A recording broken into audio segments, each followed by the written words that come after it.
আসসালামু আলাইকুম দর্শক, আজকে আমি শেয়ার করব চট্টগ্রাম জেলার বিখ্যাত চৌ পাকন পিঠার রেসিপি। এই পাকন পিঠাটি কোনো রকম ডিজাইন ছাড়াই খুব সহজ শেপ দিয়ে তৈরি করা। প্রসেসটা অনেক সহজ, আলাদা করে কোনো চিনির শিরাতে ভেজাতে হয় না। বাইরে থেকে মুচমুচে এবং ভেতরে অনেক বেশি সফট এই পিঠাটি খুব সহজে আমি তৈরি করেছি। এর জন্য শুরুতে নিয়ে নিচ্ছি আমি 1.5 কাপ পরিমাণ লিকুইড দুধ।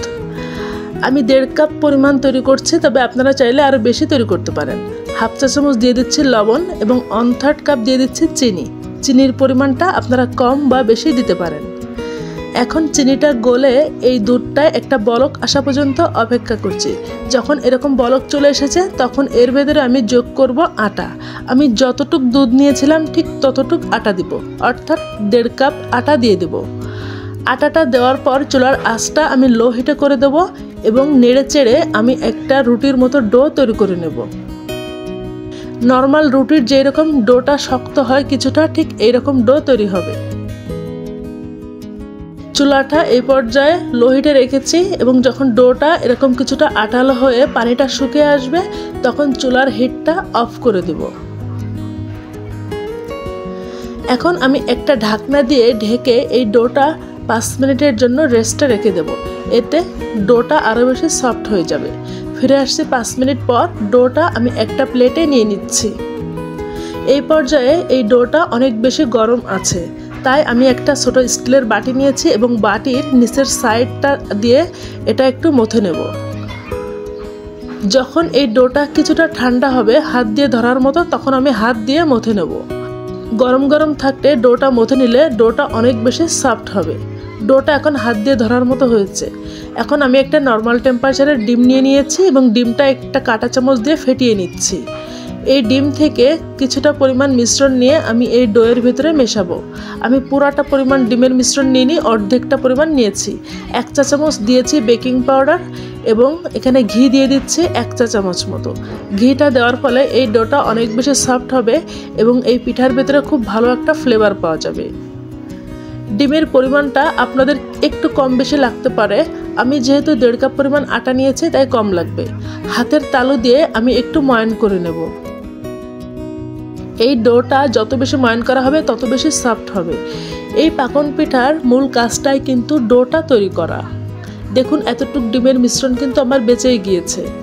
আপনাদের কাছে ডোটা যদি আরও কিছুটা শক্ত মনে হয় তাহলে আরও কিছুটা ডিমের মিশ্রণ যোগ করতে পারেন। ডোটা আমার মথে নেওয়া হয়ে গেছে। লক্ষ্য করুন আমি কত সফট করে ডোটা তৈরি করে নিয়েছি। এখন আমি এই ডো থেকে পিঠাগুলো কেটে নেব। এই জন্য একটা পিড়ি বেলুন নিয়ে নিয়েছি এবং ডোটা কেটে নিয়েছি। অর্ধেক আমি আগে তৈরি করব পিঠা। কিছুটা আটা ছিটিয়ে নিয়েছি। আটা ছিটিয়ে নিয়ে অর্ধেক ডো দিয়ে আমি একটা বড় এবং পুরো রুটি বেলে নেব। এই রুটিটা নর্মাল রুটির থেকে কিছুটা মোটা করে বেলে নেব। রুটিটা আমার বেলা হয়ে গিয়েছে এবং এর পুরুত্বটা আমি একটু হাত দিয়ে দেখিয়ে দিচ্ছি। লক্ষ্য করুন আমি এইরকম পুরো করে তৈরি করে নিয়েছি। এখন নাস্তাটা কেটে নেওয়ার জন্য একটা পিৎজা কাটার অথবা একটা স্টিলের যে স্কেলগুলো আছে সেটাও ব্যবহার করতে পারেন। আমি আজকে স্টিলের স্কেল দিয়েই তৈরি করে দেখাবো।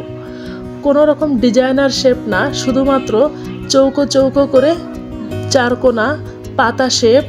এই যে একটা পাতা শেপ পিঠা তৈরি করে ফেললাম। ত্রিভুজ আকৃতির, যেভাবে ইচ্ছা সেভাবেই কেটে নিলেই হবে। সাইডের অংশটা আমি ফেলে দেব না, পরবর্তীতে বেলে নিয়ে আবারও পিঠা তৈরি করে নেব।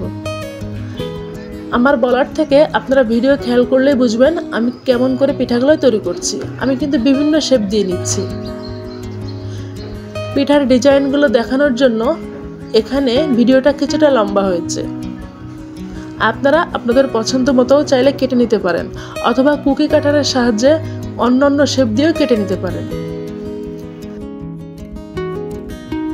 সবটুকু ডো দিয়ে এইভাবে পিঠাগুলো কেটে নেব। লক্ষ্য করুন পিঠাগুলো দেখতে কিন্তু অনেক বেশি সুন্দর লাগছে। সবগুলো পিঠার এই সাইডটা অনেক বেশি তীক্ষ্ণ। আমি এইভাবে সবগুলো পিঠা কেটে নিচ্ছি।